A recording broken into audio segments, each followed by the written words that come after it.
Ahoj, máme tady pokračování sezóny. A hodíme si tady fotovýzvu. Máme vyfotit Morisa.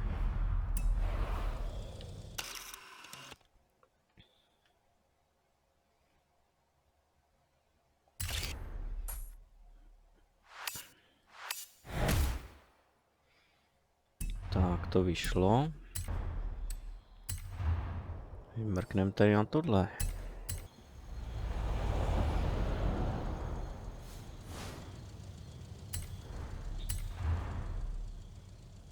Vyrobeno v Mexiku. Hi, Rami. What's the plan? Okay, hear me out. Beautiful Mexican supercar, beautiful Mexican roads, promoting the Horizon Festival. Do we need promoting? The festival seems to be doing okay. It's Rami's Racing History Month. That's a totally official thing that I didn't just invent for the festival playlist. Yeah, it's my favorite Mexican cultural event hosted by my mate Ramiro Luis Miron. All right. I'll find someone else. That's not what I said. Of course I'll help you. I knew I could rely on you. Let's go! Tak, co pak tady budeme dělat? Let's get moving. Get some speed, then turn into the countryside. Really see what this car can do.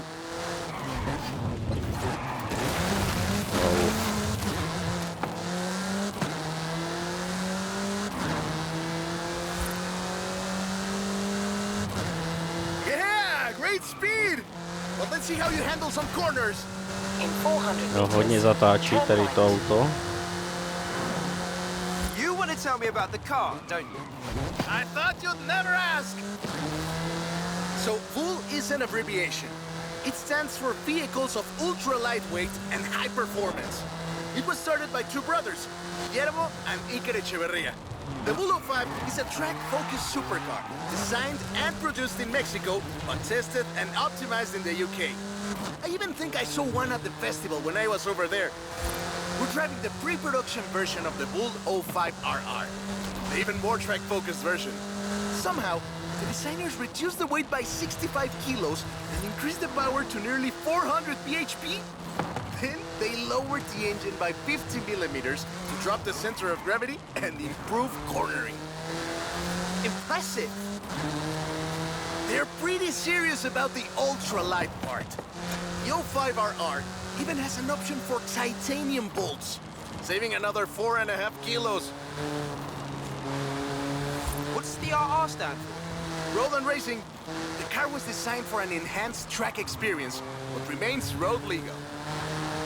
In 200 meters, you will arrive at your destination. Less sightseeing, more going fast. Perfect. There's a couple of other things you can help out with, if it's not too much trouble. You're never gonna let me live that down, are you? Call me.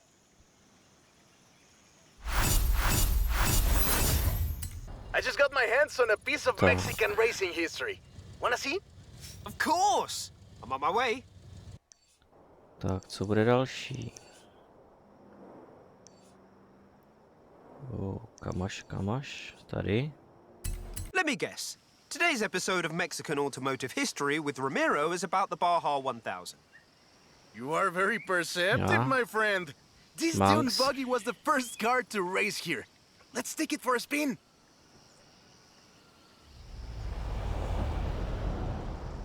The Baja 1000 is probably the most prestigious race held in Mexico. Do you know how it all started? I assume the Myers Manx has something to do with it. Correct again. The Baja 1000 started as a very elaborate marketing campaign for the car you're driving. But let me start from the beginning. On the 22nd of March, 1962, Dave Eakins and Billy Robertson did the first real Baja run. They went from Tijuana to La Paz in 39 hours, 56 minutes on new Honda CL72 Scrambler motorcycles. So they probably were a bit sore afterwards. They got a lot of media coverage though. A year later, Myers started to work on a prototype buggy he called Old Red in his garage in Newport Beach. It was based on the VW Beetle, and it paved the way for what we know as buggies. Cars that are built for off-roading using the Beetle as a donor chassis. But I guess they wanted even more publicity because in April 1967, Myers decided to make an attempt at breaking Eakins' record. And it worked! Myers did it in 34 hours and 45 minutes, beating Eakins for more than 5 hours. The rivalry was known as Buggy Beats Bike in Baja. Sounds like something you did back in the UK, doesn't it?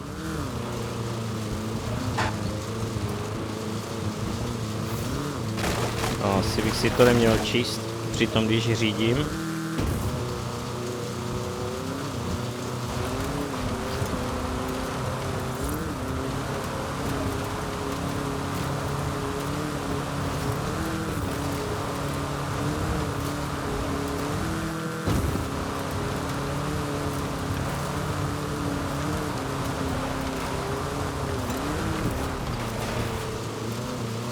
Myers Manx became an overnight sensation as a result, and suddenly they were friendly races all across the Baja. It wasn't long before they realized they needed something more organized, and that was Mexican 1000. Guess who won the inaugural event? Myers Max? You're on fire today! Yes, in 27 hours and 38 minutes. The official race was 100 miles shorter than the original route, but it's still impressive. The Mexican 1000 was later renamed to the Baja 1000 and is run to this day.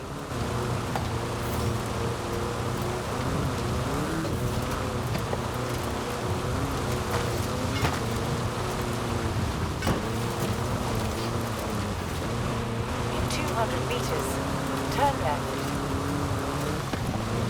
Turn left.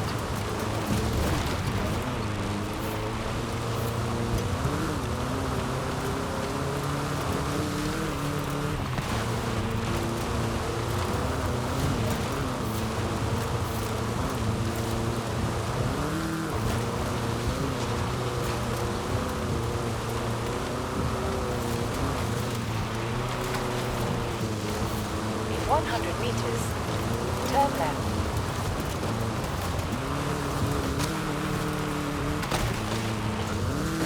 Oh.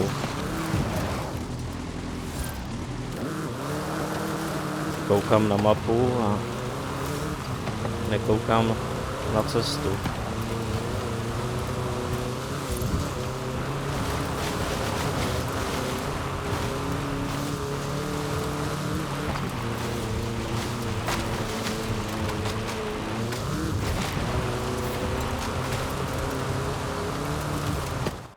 I love that story. My abuela used to tell it to me at least once a year.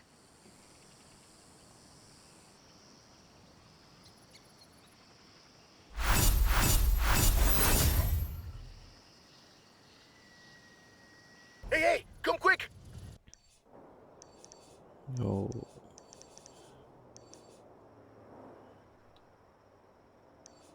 Tak. Papa Fernando needs your help! Okay. I'll be right there. Oh, right. I get it now. To be honest, though, it was me who needed your help, not Papa Fernando. I can't fault that logic. Who are the other racers? You know them. It's the Born Fast crew. They're raring to go.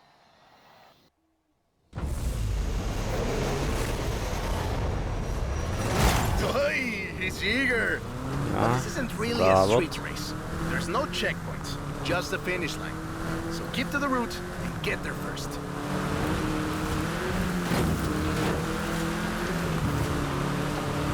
It's hard to overstate the effect that the Beetle had when it arrived in Mexico in 1954. Before that, all we had were these huge American cars.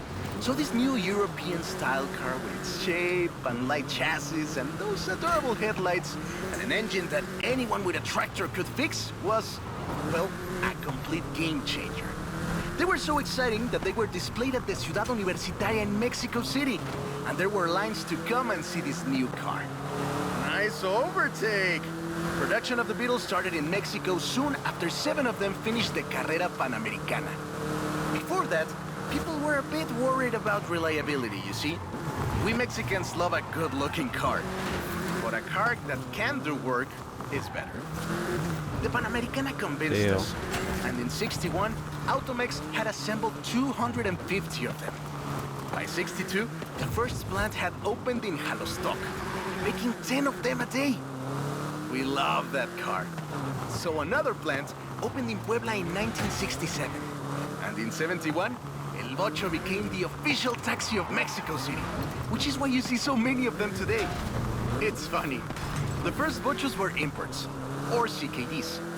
But in 1971, we were exporting them to Costa Rica, and back to West Germany, Austria, Belgium, everywhere in Europe.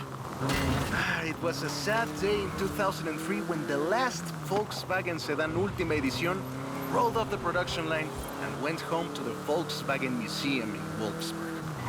Keep it up! You'll win this!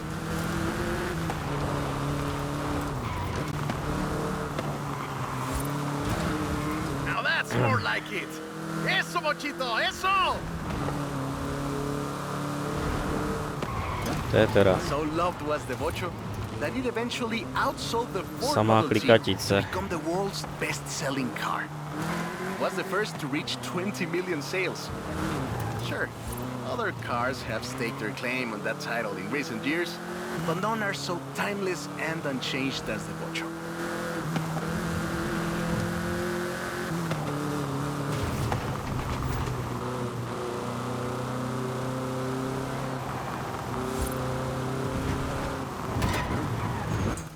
That is a great car. Probably the most iconic car in all of Mexico. Ay, es increíble que un auto tan pequeño deje un vacío tan grande. Adiós, sedan. Thanks. I'll call you when I've got that next one ready.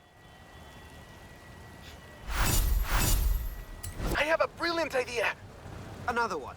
What happened to the previous idea? Tak to byl hodně hustý závod. Here. This one is better. Meet me in town. I have two cars here. A first-generation Volkswagen and a seventh-generation Volkswagen Golf. Made in Mexico for almost half a century. Sadly, they stopped building them in 2021. But we can still race them. What do you say? To make it fair, I will give you a chance to make an informed choice. Let's go for a test drive. And I've got lots to tell you about Volkswagen Mexico.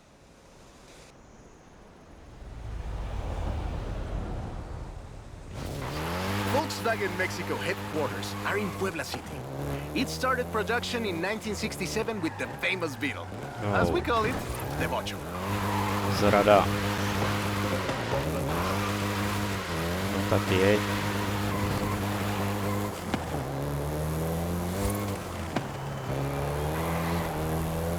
VW made multiple attempts at replacing the famous Beetle with newer models, but all of them failed way short of achieving the production figures until the Volkswagen Golf came into play.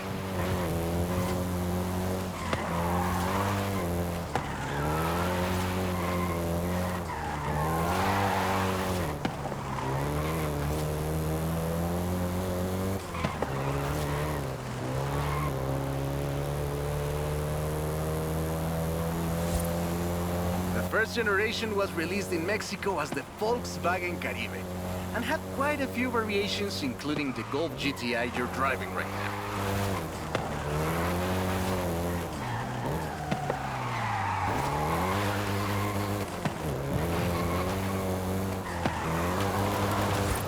VW engineers, inspired by the Beetle GSR, designed and prototyped the Golf in secret as a Skunk Works project.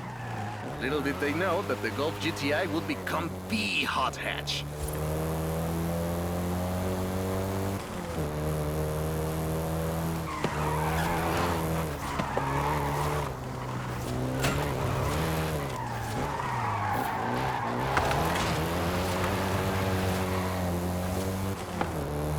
Shall we jump 40 years in the future and try the 7th generation?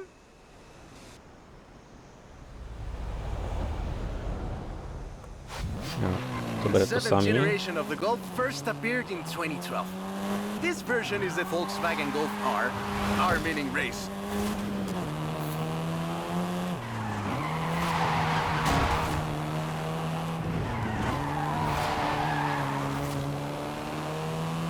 This was the fastest Golf in the range, with a 0 to 60 time of 5.1 seconds.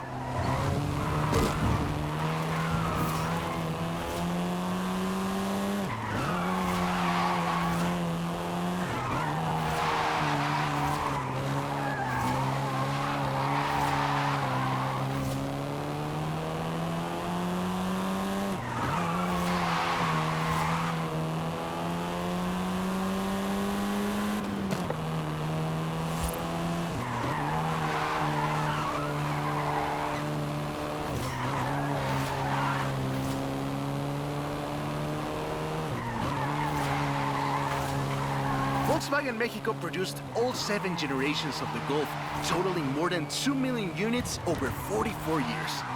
In fact, a lot of Golfs you find in the US were built here.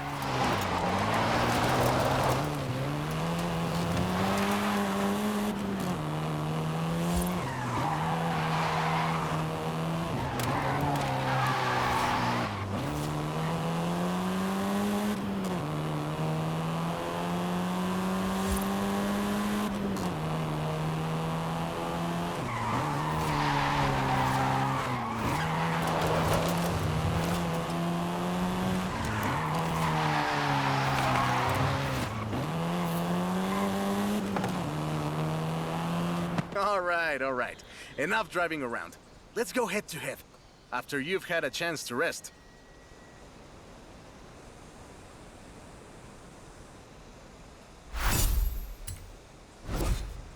Jak to bylo slabé.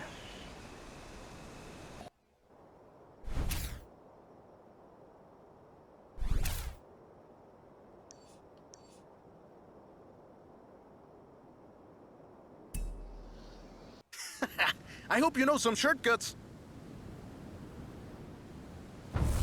Jo, nějaký zkratky, jo. See you at the finish line. Don't make me wait for too long.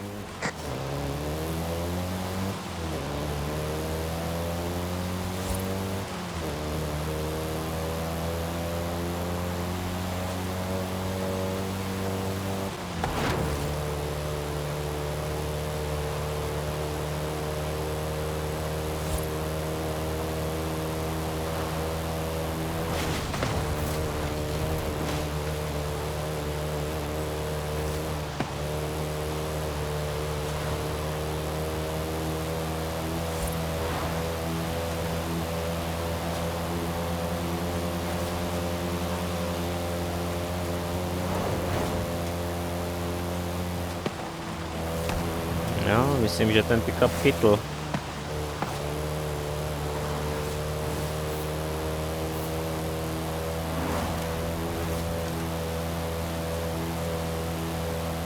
Aha, I see what you're doing, but you still can't win.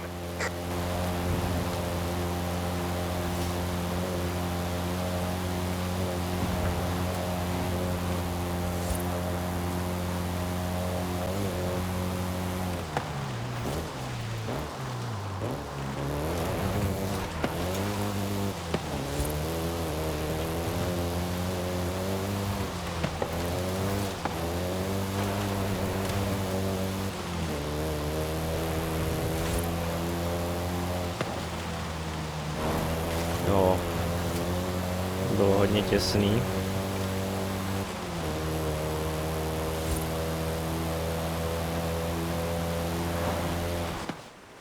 What a race! I am actually surprised the first generation still holds up. I'm sure you didn't cheat.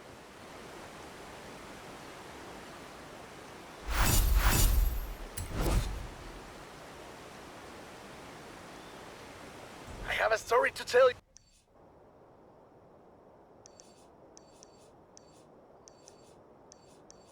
Jo, kam máš? You, my friend, about the old wolf in the swamp. Are we going to a zoo? A swamp? I'll pick you up. That's the old wolf. No, that's an old truck. The wolf is waiting for us at the swamp.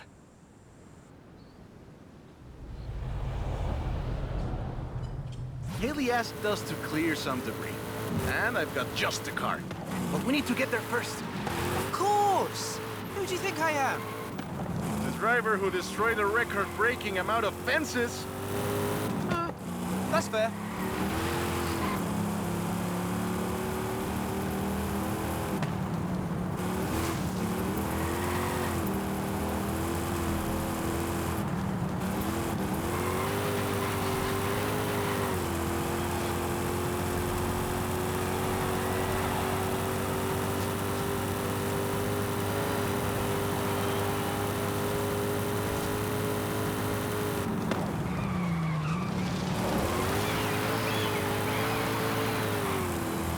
No. 400 meters, turn right.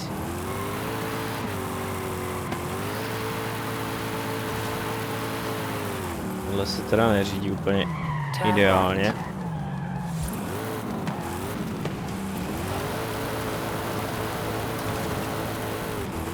In 200 meters, turn right. Turn right. See? Got it here in one piece. And gave me a few heart attacks. Careful there! This car is too old for this kind of driving! And now, let me introduce you to the Ford Lobo. This car is more your style. Now that's a hecking good wolf. Tak, co teď? We call it Lobo here. Marketing in this country is outstanding. Let's get to work. See all that Russian stuff? Clear it out. What? No!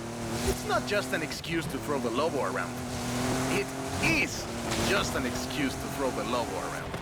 In the 90s, Ford decided that they needed to rebrand the F-150 for the Mexican market. And the name Lobo just has a real ring to it.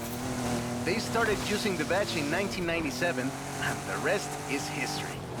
The Ford Lobo quickly became one of the most popular vehicles in the country. Lobo is still used for the modern Rangers like the one based on the F-150 Raptor you're driving.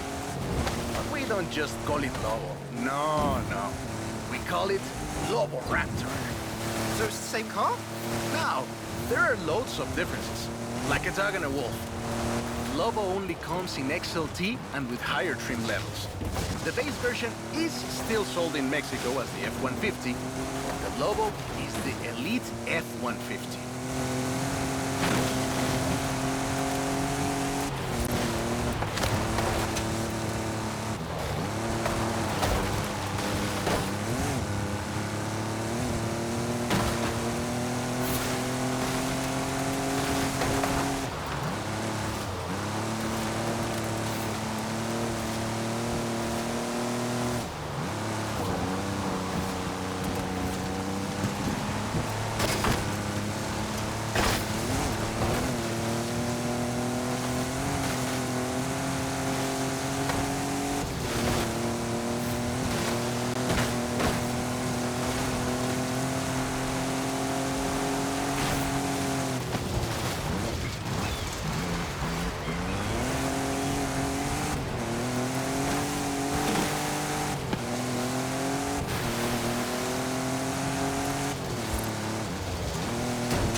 Great.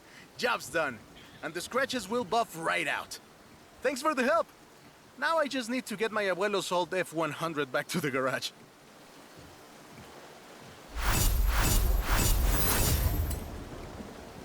Tak. A co dál? I've got 1,400 horses and I need you to help with...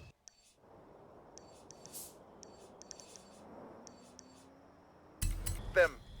I think I know what this is. I'll be right over.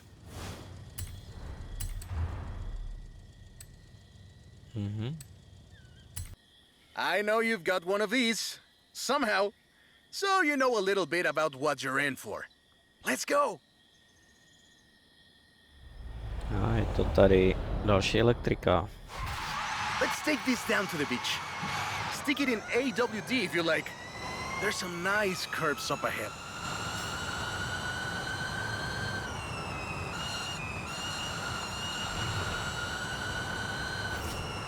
Calm down.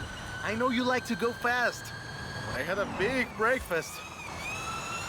This is 2021's EV of the year. And it was up against things like the Taycan and the e-tron and the Recharge. It set 3 Guinness World Records, and it's inspired by the beautiful original Mach 1. And I'm telling you all of this because the Mach E was built right here in Mexico at Cuautitlán Assembly. Hey, I have to keep this back. Be careful with it. Whoa! How do you make it go around corners like that? I'm really asking. Cuautitlán Assembly has been building cars since the 60s. And more than 2.2 million cars later, we're sitting in an actual space machine made here in Mexico. Quite a journey from Cougars and Thunderbirds and F-150s to this. This isn't just a prototype. Cuautitlán Assembly does a range of options for the Mach E. A 68 kilowatt-hour standard and an 88 kilowatt-hour extended range version. It will give you over 300 miles of range on a single charge. The Performance GT version is the really wild one. 0 to 60 in 3.6 seconds. This one is quite a bit faster. Honestly, when I first tried it, I had to go and sit in a quiet room for a bit. And I've flown airplanes in a storm. It's wild tech. You can switch from all-wheel drive to rear-wheel drive at the touch of a button. And when you get into tuning, you can basically tweak every one of the 7 engines individually. It can make 1,400 horsepower and a ton of downforce at 160 miles per hour thanks to the aero. And there we go. Sunrise over the sea. Beautiful. But we're not done. There's one more thing to look at. I'll let you know as soon as I have, found it.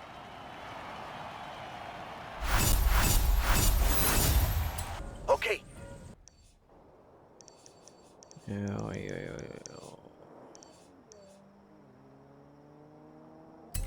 This one will be epic. I found a Porsche Carrera. You know what that means? Racing? And what do you mean, found? In a barn, of course. And of course it's racing. Come meet me at Guanajuato. Jo, Porscheátko to můžu. This beauty got her name from the Carrera Panamericana. The races don't run anymore, but who can blame us if we take it out one more time? Right? Let's see what this car can do.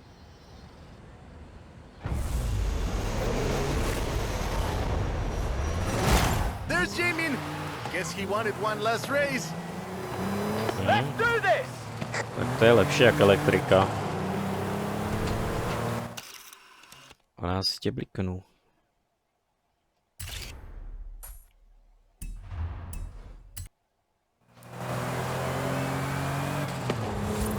No, je tam 590.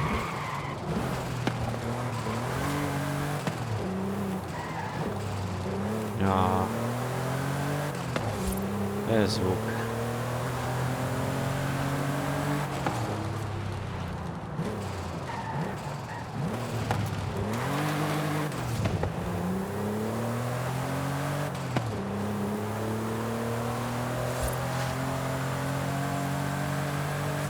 Dobře, to maže do toho kopce.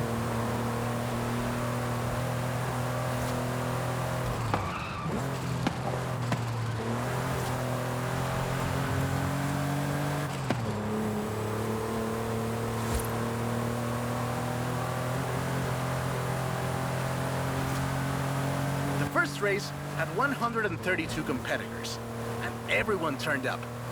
Amateurs to F1 drivers, men, women, professionals, anyone who had a car.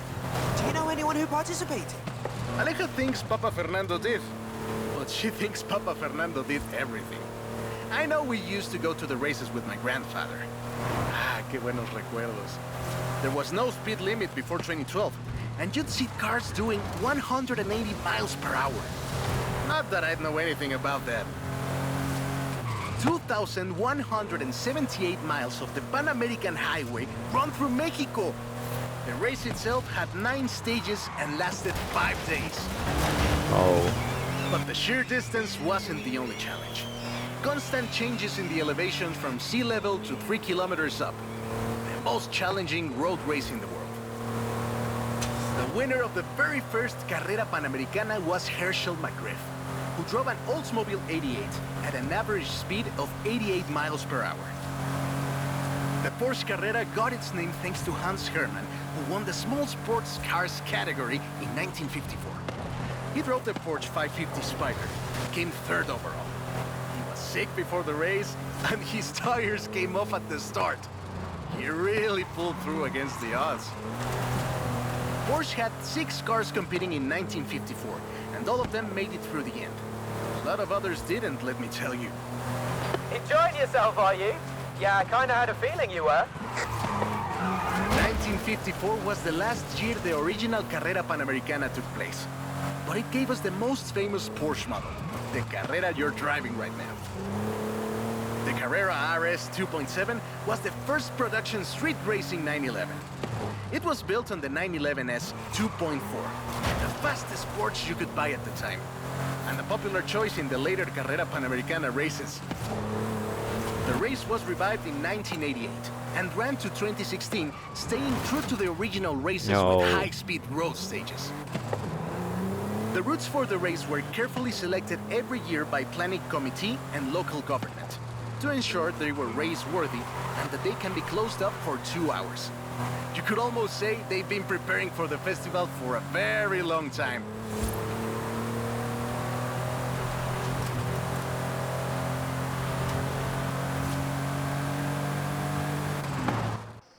This is Jamin's exit.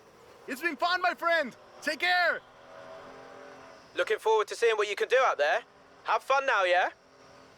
Great race. Almost like we did a little Panamericana with a friend.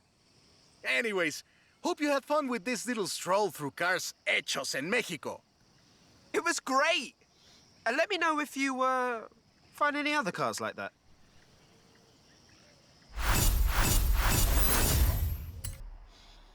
Tak jo, to bude pro tenhle díl všechno. Děkuji za zhlédnutí a uvidíme se v dalším pokračování. Tak se mějte pěkně a zatím čau.